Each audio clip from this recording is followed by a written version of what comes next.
someone's looking at getting into drones. I guess what would be the first things that you would recommend to someone looking for, like, to make sure, because, man, we try to do so many things that have a positive ROI, you know, or what do they add to efficiency, which is a positive ROI. And so, like, what's that threshold? What's some basic parameters that a guy looking at drones can pretty much, I guess, validate the purchase, or maybe say, man, maybe this isn't the right fit? Well, I think first thing to be aware of, okay, so there is a sense of a barrier to entry to a point. And what I mean by that is you got to get your 107 license, which that's not the end of the world. Okay, it's a test. Then you have to start your 137 process. But even before then, before even worrying about that, we got to think about what's the goal of that drone on the operation period. I will be the first to say drones aren't there to replace a spray rig. Okay. And if you're thinking to yourself right now, you already got a Haggy and you're doing fungicide that way, unless you absolutely just hate driving in that tall of corn, you already have an asset on your property that can get the job done. Sure. I know you most of the time. Most of the time. I understand if you have point rows, all that jazz, you can start making a lot of arguments. Really I respect wet. that. Sure. Yeah. But you know, you go to like the PFR data, okay, and they really are showing a big ROI to drones. My honest opinion is it's more about your applicator than it is anything else. Period. A lot of agriculture. You know, you can have a $700,000 John Deere sprayer and a poor spray job if the guy does a poor job. Yeah. So like even like when I do foliar feeding with drones, okay, if it's not the perfect conditions, I tell them don't waste their money. You know, making sure those conditions are perfect for that foliar feed if we're going to do it. Like I think of the local aerial guys we have like Wells Air Service, saying that my drone's better than what they do on a wide open field, it's going to be really hard for me to say that we're better. Sure. You know, because they do a hell of a job. Yeah. Right. You know, now where I feel like I have the advantage, you know, I think about your fields on the creek bottom where those trees are standing. I mean, even last year when we were at the field day, Yeah. I mean, I can get 25 foot from that tree and treat the rest of the field, you know, and I feel very comfortable. The drone doesn't cause any problems. So if you're dealing with a lot of those littler fields, it makes sense. If you're trying to cover acres and that's your goal, get two. But also remember, you got to have an additional pilot. And if you don't have your exemptions, you would need one other person per drone to make that operation. So one guy can't operate two drones? Not without an exemption. Okay. What is it hard to get an exemption?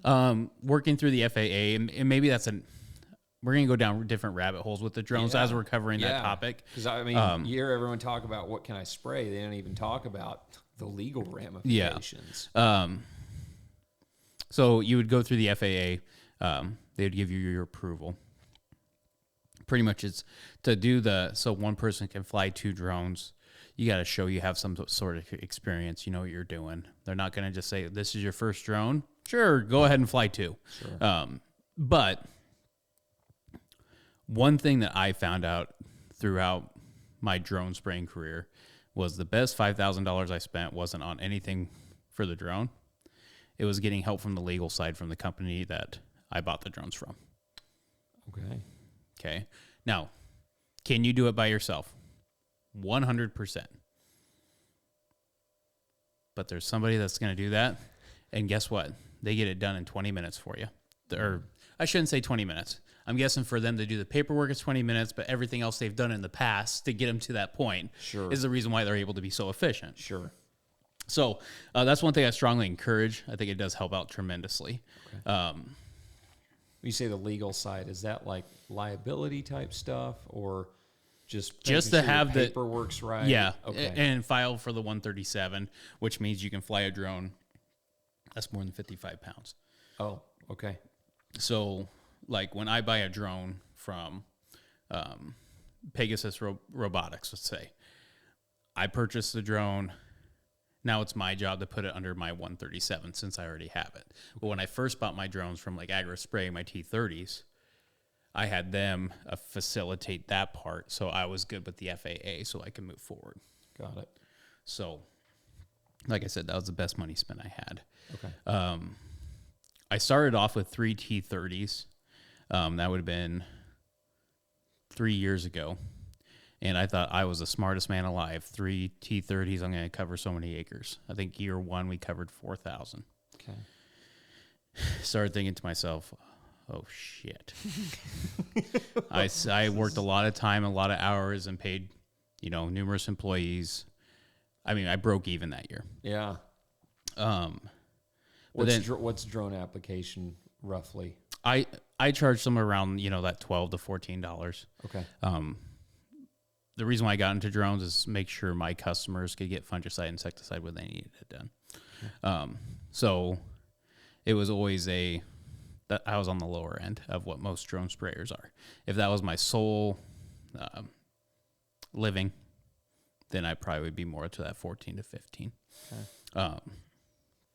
But so I got the T30s first year, 3,000 acres, 4,000 acres with the pasture spraying. Sat back and said, was it worth it? Is this something I want to be doing the next 10 years? And luckily enough, the Public Service Commission of Nebraska came out with a PRO-AG grant. And that was a grant to help adoption of technology. So then I got 2 T40s. Okay, so that's the next level up from the T30s. Got 2 of those. Those 2 drones in 3 weeks covered 10,000 acres. Wow. So that just tells you from one generation to the next, the biggest change. You think that was largely the gen change? 100%. Oh, really? 100%. Okay. You could just get more done. Okay. What was the difference between a 30 and a 40? Flight speed. Okay. Flight speed was huge. You got 2 extra gallons. Okay. And you could probably make the argument to experience. We already knew where efficiencies were leaving. Yeah. But I still give a lot of credit because we worked the same amount of hours and was covering a lot more acres. Yep. Our best day was 750 with 2. 750? Yep. Wow. So I can't cover that with my ground rig. It's 100-foot boom. Now, granted, I'm dealing with 2 acres or 2 gallons an acre though. Yeah. With a lot of the products we're putting on. Sure. So, the moment we hit, well, heck, even if you go from 2 to 4, just cut my efficiency in half. Mm-hmm. So, I mean, there's that aspect too. Sure. So, upgraded models are getting better and better. We're getting closer to a time that I could see operations owning them to get acres done. Okay. I do think right now it's really niche-y into fungicide, insecticide, foliar feeding. The one thing I did like about the T30s over the T40s, though, was research plots. You could do a smaller spot with it? Well, it was just I could mix one batch. So let's just say I did 20 acres of a fungicide trial. Mm-hmm. Okay, so I do 20 acres of one. I'd send those 3 drones out, but I'd have them do 0 to 10, 10 to 20, 20 to 30. Yeah. First 2 passes was one fungicide. Got it. Then I'd make a totally new batch. Same thing over. So I was doing replications as I was going across that field with no more time spent. Sure. So. Okay, so, and you still got, we're still, the 40s are the ones that are out, or is there a 50? There is a 50. Okay. They have a little bit better radar. I mean, Talos now has a T60, T60 is what it's called. I don't know if there's much, or if they've been approved by the FAA yet, but, I mean, that's a 60-liter tank.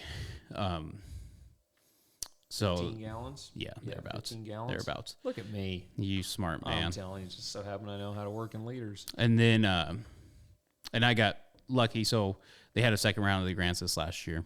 Applied for it again. Was lucky enough to receive it again. And I'll be going with a P150 So that's actually XAG instead of DJI. Okay. So, like I said, I contacted Pegasus for my XAG drones. And I'm going to be getting 2 of those P50s, but those have 18.5 gallon tanks. And they can fly. They can book. Really? Yep. Now, one thing I'm going to have to keep in mind and watch, though, is making sure I'm not going too fast and ruining coverage. Got it. Because why are they hiring me? To get good coverage on their corn with fungicide, insecticide. Because you are Johnny. Well, they're not paying me to see how fast I can fly a drone across the field. Right. They're paying me to make sure that chemical gets applied correctly. Absolutely. So I'm really excited about that. And I actually have so when I was teaching, one of my fellow teachers. Guys, if you've liked the information that you've seen so far, go ahead and check out the full-length podcast on our YouTube channel. Be sure to subscribe there. It's also on all the major podcast platforms. We're constantly dropping info and more content on all the social media platforms, TikTok, Instagram, Facebook, etc. Check it out for a lot more content.